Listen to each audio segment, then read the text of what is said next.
you're here for the EG8, obviously. Yes. You spend, I'm sure, a fair bit of time in Europe, since I would imagine your second biggest market. Yes. What are some of the interesting things going on out here for you right now? I mean, what's in your briefing note when you get off the plane in Paris? Well, I applaud President Sarkozy for sort of convening this, because I think what I hope comes out of it is a recognition that the role the internet has in job creation and in consumer benefit. And I think the narrative in Europe at times, the internet's a very powerful force, but sometimes the narrative questions, is the internet good? And I think what will come out of the next couple of days is hard evidence that the internet is something that is a positive thing for Europe across the board. And do you find that over the last few years, the way the internet and particularly big American internet companies are perceived in Europe has changed? Is there more, I mean, on Wednesday, Mark Zuckerberg and Nicolas Sarkozy will be together. Is there more acceptance now than there was a few years ago? Well, I think here's what's important to understand. There's always going to be a lot of attention on the innovators and the entrepreneurs. And there's no doubt the internet allows entrepreneurs and innovators enormous reach and visibility very early on in their tenure, whether that was the founders of eBay or Google or now Facebook or Groupon. But the story of the internet is far beyond just that. It's far beyond the latest hot business model. It's what it can do to take eBay. There's 350,000 European small businesses who are creating jobs and thriving because of global economic or global internet platforms like eBay. Now, I wanted to ask you something about those merchants. It seems like over time, eBay has become, well, certainly less of an auction site and more of a full spectrum retail site. And the GSI purchase is some indication of that transition. How far down that chain could you see eBay going? Are you going to, for example, have physical warehouses in the US or elsewhere in the world? I mean, or will you still be a market maker for the foreseeable future? Yeah, we'll be a market maker. eBay's core mission has always been to connect buyers and sellers, and connect buyers and sellers through our technology, internet-based platforms. So initially we connected consumer sellers and consumer buyers. And then those consumer sellers sold more and more and became small businesses. And then more and more small businesses started coming onto eBay. And what we've seen is, as the internet's evolved, larger businesses also want to use eBay as an additional distribution channel. And so today what eBay's real focus is to partner with sellers or merchants of all sizes, from the largest retailer down through an individual consumer, to help them sell successfully online and connect them, in our case, with over 90 million active users. So you can't then see eBay becoming really a direct retailer in the way that Amazon is? Part of what differentiates eBay is we will never compete with our customers. And so that if you're a small business or a large retailer, you can trust eBay and selling on eBay because we ultimately are a marketplace. Our goal and our ambition will not be to compete with those merchants. So would physical warehouses for order fulfillment for your merchants be a possibility? Or well, we have with GSI. GSI has a small fulfillment business, and that's a new field for us. And we'll see. Right. We'll see. But our genetics are not that of being a physical retailer. Right. And so if we did that, it would merely be as a service to help the people that sell on our platform fulfill their goods. That is something that we may see expand over the next few years. We'll see. I mean, we GSI is our first step in that direction. And here in Europe, the UK and Germany are certainly two of your most important markets. Amazon, I'm sure you guys are sick of hearing about Amazon, but has certainly been investing in those countries. Do you feel like you can withstand that quite without too much trouble? I mean, what evidence would you point to say, our positions in the UK and Germany are quite secure? Well, I'd say two things to that. First, retail and e-commerce are enormous markets. Think about the retail world and the offline world. There are multiple companies that are quite large and quite successful, right? And so it's not one winner-take-all market. The same thing's going to be true with e-commerce. There's going to be multiple winners in e-commerce. eBay is very well positioned. So if you look at eBay in the UK, eBay is the largest e-commerce competitor in the UK. It's growing 50% faster than the market. It's growing faster than the major competitors. And so it's an example of where I think eBay has a very strong position and strong momentum. In Germany, eBay is the largest e-commerce provider with somewhere between 20 and 30% of the market. And there we're growing close to market growth rates, a little bit less than the market. And so it will vary by market and by country, but our focus is to be one of the winners in e-commerce with a clear understanding that there's going to be more than just one winner. It's not an either-or proposition. The real goal is to innovate to grow the market. So things like mobile commerce or social commerce or local commerce are initiatives that allow us to grow our market.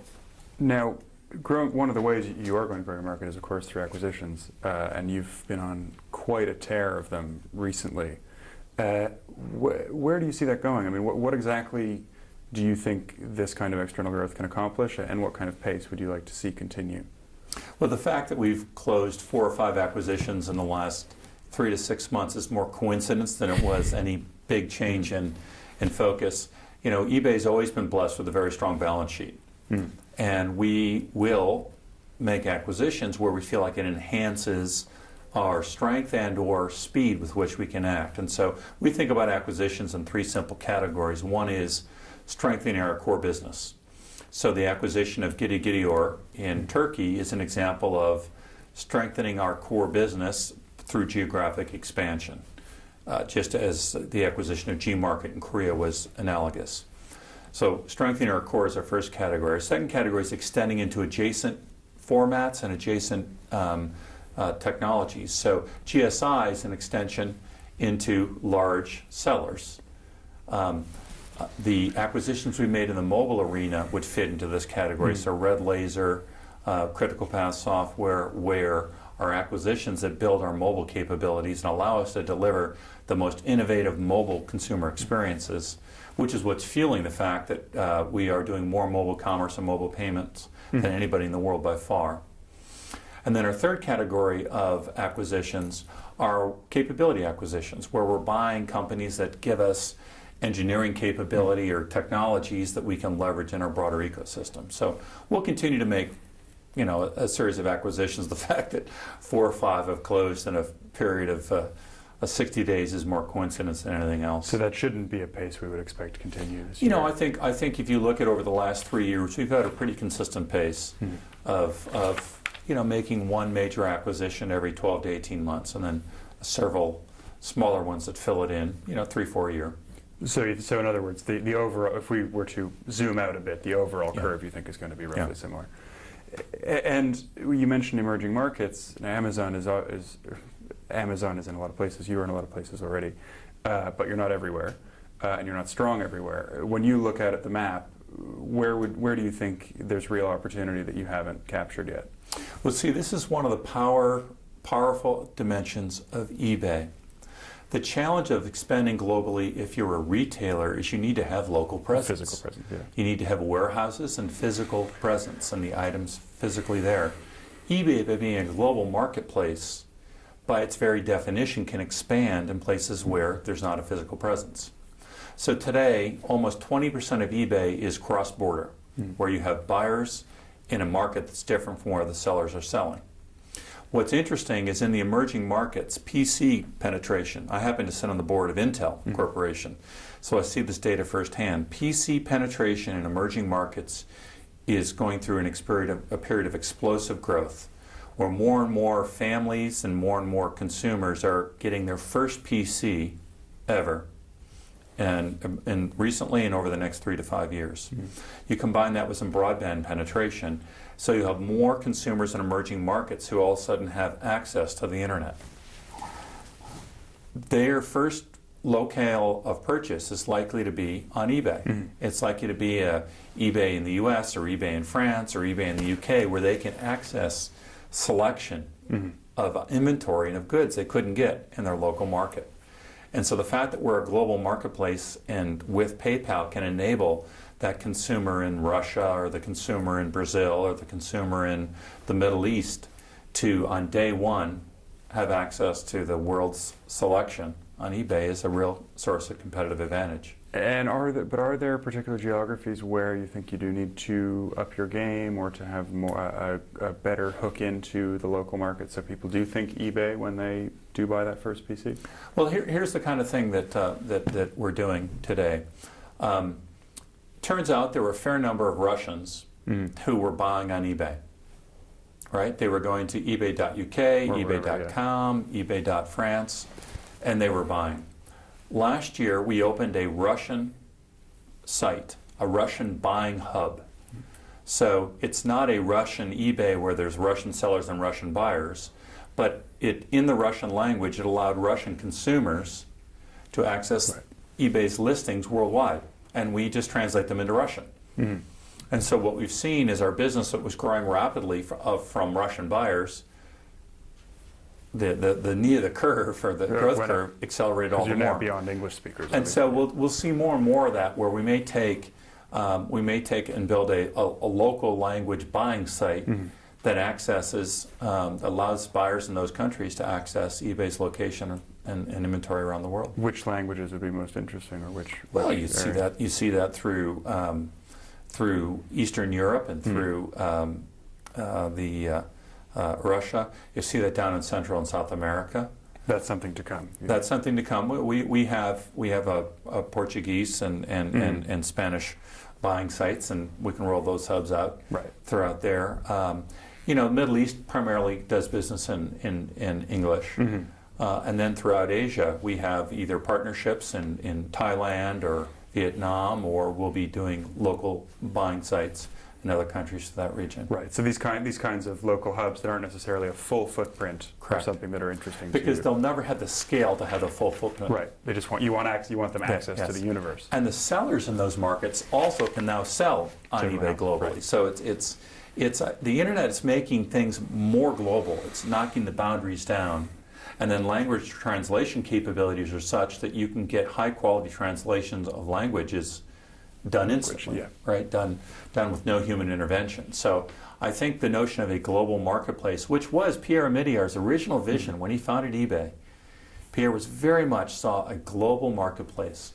I think that will become more, you'll see more movement in that direction in the next 3 to 5 years. Rather than less. So Asia, Latin America, those are the kinds of places you could see that happening. Yeah, Asia, Latin America, Middle East, right. and Eastern Europe. Great. And you mentioned PayPal, which is obviously very attractive for people looking to do secure transactions when you do show up in Russia or wherever. You have made a very interesting hire of Don Kingsborough earlier this year, which I think it would be fair to say it raised some eyebrows, this big push into physical retail. How does Europe figure into that? And could you tell us a bit more about your plans for taking PayPal offline, would be, I guess, the word. Well, as you know, PayPal is far and away the largest and most successful way to pay online. Over $100 billion of volume trades on PayPal online. And the reason that's the case is it's safe and convenient for consumers, and it drives incremental sales for merchants. We actually did not push into the offline world, the point of sale. We've been pulled.